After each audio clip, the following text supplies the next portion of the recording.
Okay, after you've logged into your new WordPress blog, you're going to go to the dashboard. We're just going to cover some things about the dashboard really quickly. This is an overview of your site. It's pretty much your site in one shot.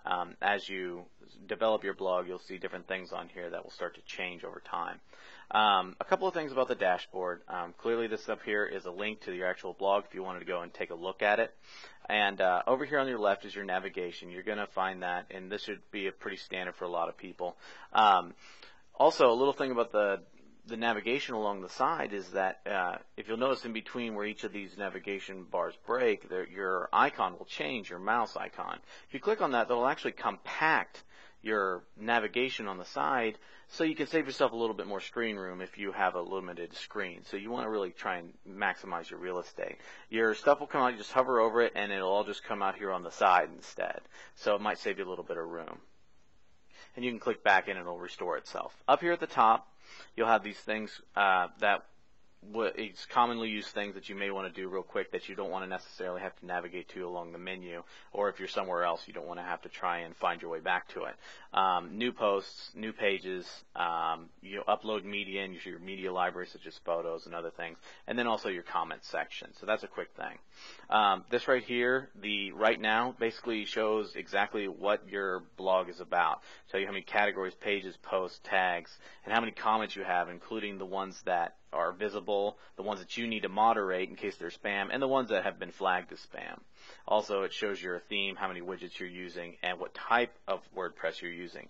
If for any reason that you need to update it, it'll display it here, and it'll also display it down here.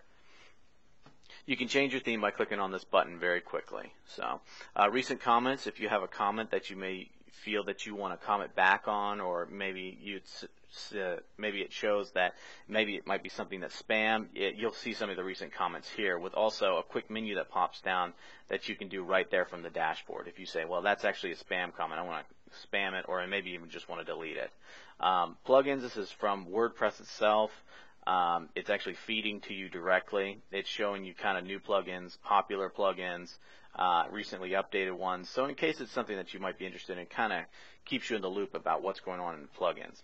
Drafts, this is something that if you keep a lot of drafts for common use, or maybe something you haven't completed, it'll show there. It's not really something that's used that much depending on where you are. Also, the WordPress development blog shows you what's going on in the WordPress world, such as right now, as of the recording, Beta 2 just came out for WordPress 3.0, so if some people like to see what's going on in the new versions of WordPress, it'll show you that kind of stuff here. Other WordPress news, it's just basically their feed of their different things. And your incoming links down here at the bottom. Your incoming links will basically show you how many people are linking to your blog. So basically what you want to do is just find out if you wanted a quick overview without having to do the manual searching yourself, that will do that for you. So it's a really nice thing to have. Also, another thing is that the WordPress news is configurable, and so is incoming links. If you wanted to configure exactly where the reader was for your incoming links, you can click on the configuration right here and adjust it accordingly. This is a little bit more advanced, so some people may not want to do this. So if you have a lot of items coming in and new ones coming in every day, maybe you want to see which ones are coming in, or if maybe you don't really care, you just want to show 5. If you want to display the date that they were added, you can do that too. So it's just a quick option for you to have.